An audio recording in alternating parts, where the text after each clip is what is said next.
पहाड़ों और घने जंगलों से घिरे एक छोटे से गांव में एक गरीब लकड़हारा रहता था। नाम था हरीश। उसका घर मिट्टी का था, छत पर से पानी टपकता था और उसके पास बस एक ही पुरानी लोहे की कुल्हाड़ी थी, जो उसके पिता की आखिरी निशानी थी। ईमानदारी उसके जीवन का सबसे बड़ा आधार थी। हर सुबह सूरज निकलने से पहले वह उठकर थोड़ा सा सूखा खाना खाता और जंगल की ओर निकल जाता। हरीश के अंदर एक खास बात थी, वह कभी भी हरे पेड़ नहीं काटता था। हमेशा सूखे हुए पेड़ चुनता ताकि जंगल को नुकसान न पहुंचे।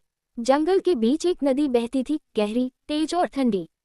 उस नदी के किनारे अक्सर हरीश लकड़ी काटता था, क्योंकि वहां सूखे पेड़ ज्यादा मिलते थे।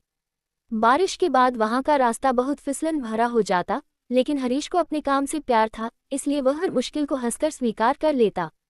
एक दिन सुबह सुबह आसमान में बादल थे और हवा तेज चल रही थी। हरीश नदी किनारे पहुंचा और देखा कि एक बड़ा सूखा पेड़ गिरा हुआ है। वह खुश हो गया, क्योंकि यही लकड़ियां बेचकर वह अपनी पत्नी और बच्चों की पेट भरता था। उसने कुल्हाड़ी उठाई ही थी कि पास की कीचड़ में उसका पैर फिसल गया।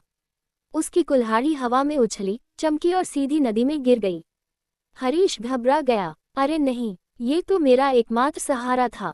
वह पानी में झांकता रहा, लेकिन नदी इतनी गहरी थी कि कुल्हाड़ी कहीं नजर नहीं आई। वह पत्थर पर बैठकर सिर पकड़कर रोने लगा। अब मैं क्या करूंगा? बच्चों का पेट कैसे भरूंगा? उसी समय नदी का पानी अचानक चमकने लगा। लहरें सुनहरी हो उठीं और धीरे धीरे पानी से एक दिव्य प्रकाश निकला। उस प्रकाश के बीच खड़ी थी नदी देवी। उनका चेहरा शांत था और आंखों में अपार दया थी। उन्होंने पूछा, लकड़हारे, तुम इतना दुखी क्यों हो? हरीश ने पूरी बात सच्चाई से बता दी, कैसे उसकी कुल्हाड़ी नदी में गिर गई और वही उसके जीवन का सहारा थी। देवी ने उसकी ईमानदारी और सादगी देखकर मुस्कुराया। उन्होंने नदी में हाथ डाला और एक सोने की चमचमाती कुल्हाड़ी बाहर निकाली। पूरी कुल्हाड़ी सूरज की तरह चमक रही थी। क्या ये तुम्हारी कुल्हाड़ी है? देवी ने पूछा। हरीश चौंक गया। नहीं देवी माँ, ये तो सोने की है। मेरी कुल्हाड़ी पुरानी लोहे की थी। मैं झूठ कैसे बोल सकता हूँ? देवी के चेहरे पर संतोष की लकीरें उभर आईं। उन्होंने फिर पानी में हाथ डाला और इस बार एक चांदी की कुल्हाड़ी निकाली। क्या ये तुम्हारी है? हरीश ने तुरंत कहा, नहीं देवी माँ, ये भी मेरी नहीं है। मेरी तो बिल्कुल साधारण कुल्हाड़ी थी।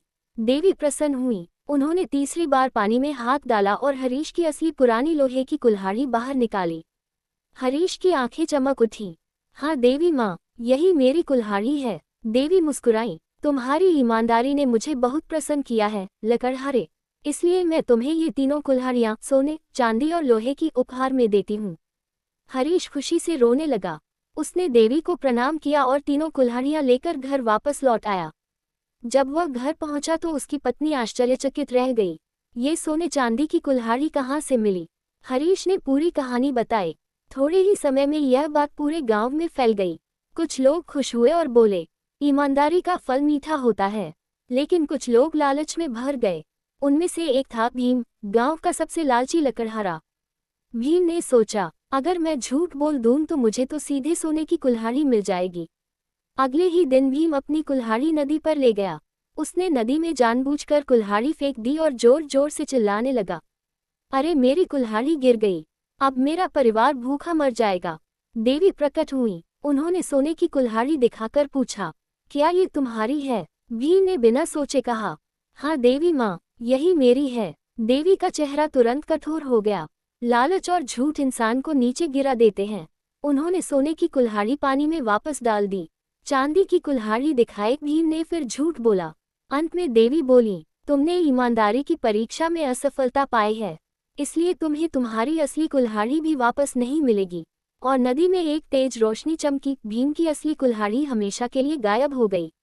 भीम डर गया। वह गांव लौटकर शर्म से सिर झुकाने लगा। लोगों ने उससे कहा, देखा, ईमानदारी से बढ़कर कोई धन नहीं। इधर हरीश तीनों कुल्हाड़ियों से खुशहाल जीवन जीने लगा। उसने सोने और चांदी की कुल्हाड़ी बेचकर बच्चों की पढ़ाई, घर की मरम्मत और गांव की मदद में पैसा लगाया। वह हमेशा कहता, ईमानदारी कभी बर्बाद नहीं करती, बल्कि सबसे बड़ी दौलत बनकर लौटती है। और इस तरह ईमानदार लकड़हारा सबके लिए एक मिसाल बन गया।